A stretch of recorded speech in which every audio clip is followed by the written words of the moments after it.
6h30, 9h, les matins de France Culture. Guillaume Erner. La question du jour, Marguerite Caton. Bonjour Guillaume, bonjour à tous. Ce matin, nous recevons Héloïse Fayet, chercheuse au Centre des études de sécurité de l'IFRI, l'Institut français des relations internationales, pour qu'elle réponde à notre question: que fait l'armée française en Irak? Bonjour madame. Bonjour.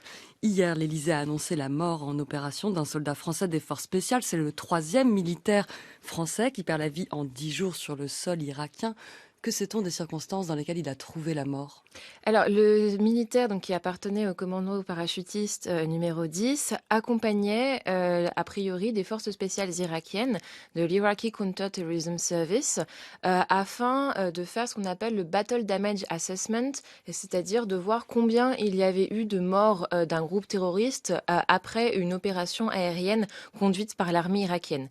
Et en fait, Daesh savait que les forces de sécurité irakiennes allaient revenir sur le site afin de voir combien de décès leur frappe avait fait.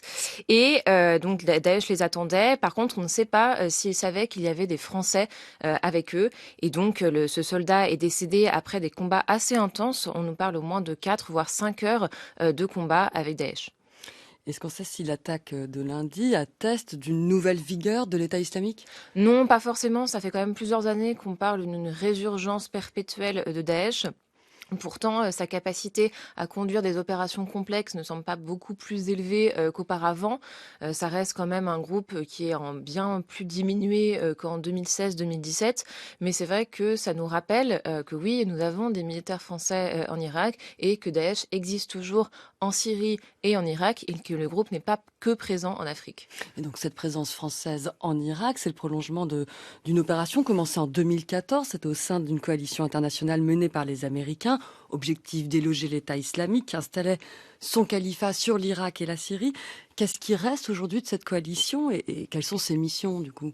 Donc la coalition contre Daesh, qu'on appelle aussi Opération Inherent Resolve, existe toujours. Donc elle en est effectivement dans sa 9e année, avec une participation occidentale qui est bien sûr réduite par rapport à 2017, date à laquelle l'Irak a déclaré avoir vaincu Daesh, et puis après 2019, la date où les derniers bastions territoriaux de Daesh a été détruit en Syrie. Mais il y a toujours des forces étrangères donc en Irak, avec un principal contingent d'Américains. On parle d'environ 3000 militaires américains qui ne sont pas considérés comme des forces combattantes, c'est-à-dire que les forces américaines, à part les forces spéciales, ne vont pas sur le terrain pour accompagner les Irakiens en opération. Et puis il y a aussi des forces françaises, bien sûr. Alors du côté des forces spéciales, on parle d'environ 150 militaires à cheval sur la Syrie et l'Irak, avec surtout en Irak. Et du côté des forces conventionnelles françaises, il n'y a pas de chiffres, mais peut-être une centaine, voire un peu plus en Irak. Donc au sein de cette opération Chamal, qui compte, elle, environ 600 militaires français, donc répartis entre la Jordanie, l'Irak, la Syrie, les Émirats arabes unis, et puis un petit peu au Koweït et au Qatar. Et leur mission principale aujourd'hui, c'est donc de la formation à l'armée irakienne. Pourquoi l'armée irakienne a-t-elle besoin de formation? Au temps de Saddam Hussein, elle était très performante, elle a été largement démantelée, on le sait, par les Américains après 2003. On imagine que la guerre contre Daesh l'aurait quand même aguerrie de nouveau? Alors non, justement, c'est l'inverse qui s'est produit.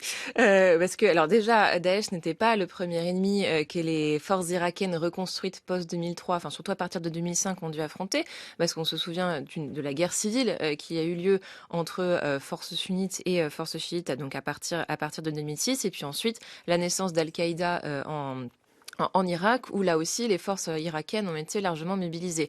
Et on se rend compte que 20 ans après 2003, en fait, le noyau dur de cadres irakiens n'a toujours pas pu être reconstruit et qu'il reste une culture extrêmement sclérosée de l'armée irakienne, avec tout le monde qui doit rendre compte au grand chef pour effectuer la moindre opération, et des procédures informatique qui n'existe pas, c'est-à-dire que tout se fait encore avec beaucoup de papier. Et puis, par exemple, les ordres d'opération ou même les plans de vol des avions irakiens sont transmis sur des boucles WhatsApp entre généraux et militaires irakiens, ce qui ne facilite pas non plus la coordination ou même en fait le fait de partager des données ou de faire des retours d'expérience sur les opérations. Et donc, qu'est-ce qu'on fait quand on fait de la formation dans ces cas-là? Alors, il y a plusieurs types de formations que la France et les armées occidentales proposent. Vous avez de la la formation au niveau vraiment tactique. Par exemple, vous allez apprendre aux soldats irakiens à se débarrasser d'engins explosifs improvisés, parce que Daesh en a laissé des tonnes sur les chemins irakiens, à marcher en ordre serré, à faire des formations tactiques. Et puis, il y a du conseil aussi qui est fait au niveau des états-majors. Donc là, un plus haut niveau, par exemple des colonels, voire des généraux, auxquels on va essayer d'apprendre comment concevoir une opération, la planifier, utiliser le renseignement qui a été collecté en amont pour effectuer une opération efficace, et puis ensuite, effectivement, conduire ce Battle Damage Assessment, c'est-à-dire essayer de voir en fait si votre opération a été efficace ou non.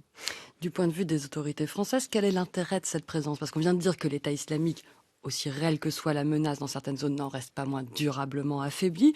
Est-ce qu'il menace la France ou est-ce qu'on aime être en Irak, pour le dire brutalement, Héloïse Fayet?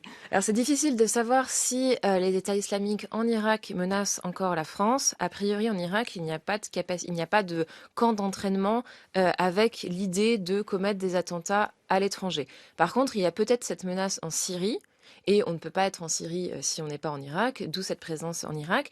Et puis, évidemment, il y a quand même une volonté française d'asseoir la stabilité du pays, parce que c'est quand même un pays d'envergure au Moyen-Orient, que la France souhaite transformer en une sorte de pivot régional, avec d'un côté l'influence iranienne, de l'autre l'influence américaine, et donc de faire émerger une sorte de, peut-être pas d'axe, mais en tout cas, un ensemble de pays un petit peu moins vulnérables aux influences étrangères.